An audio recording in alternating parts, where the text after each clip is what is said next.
ازاي تاخد حقك من شخص بيتهرب منك ومش مهتم بيك بأربع خداع نفسية هتعملهم هتخليه يتجنن. رقم واحد، لازم يشوفك بترفض حاجات وبتقول عليها لأ، زي خروجه، زي مكالمة تقوله مش فاضي أكلمك وهكذا. المهم يشوفك بتقوله لأ بدل ما هو متعود عليك انك بتجري وراه وبتوافق على كل حاجة. رقم اتنين، هتخترع موقف تعمله معاه تحسسه فيه بالرفض. يعني مثلا تقوله تصدق النهاردة كنت معدي جنب شغلك بالصدفة؟ هيقولك ايه ده، طب ما كلمتنيش ليه عشان تشوفني؟ فهتقوله بتوتر لا مش قصدي، ما جاش في بالي، لا قصدي يعني صحابي كلموني، يعني اتسحلت معاهم وخرجنا خروجه بسيطه كده، كانت في كافيه، يعني قعدنا في كافيه قريب من المنطقه بس ما قعدناش كتير. يعني انت عامل ايه صحيح؟ طيب طمني عليك، عملت ايه في الشغل النهارده؟ كده انت هيأت له ان في رفض بطريقه غير مباشره. هيقولك هو صحابك اهم مني ولا ايه؟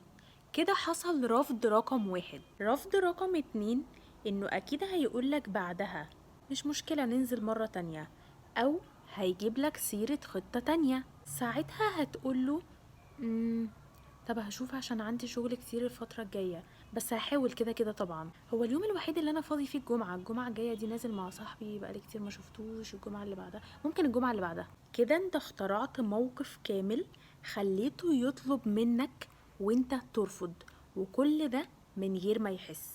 رقم 3، انك تطنش كل المناسبات اللي المفروض ان انتوا بتنزلوا فيها.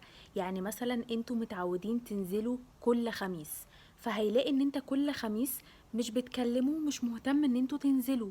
هتدور على حاجة انتوا متعودين عليها في ميعاد معين وما تعملهاش. رقم 4، لازم تخلي الشخص ده يبقى مستنيك ان انت تكلمه في وقت معين وانت ما تكلمهوش. يعني مثلا انتوا اتخاصمتوا وهو اللي غلطان، وهو متعود ان انت ما بيعديش يوم واحد غير لما تصالحوا، سيب اليوم يعدي وما تكلمهوش. هيعدي يومين تانيين ويقول لنفسه ده اكيد هيكلمني ومش هيستحمل، ما تكلمهوش. كل ما يعدي وقت وانت ما تكلمهوش فيه، انت كده بتثير عنده تساؤل كبير، وهيجي في الاخر يكلمك.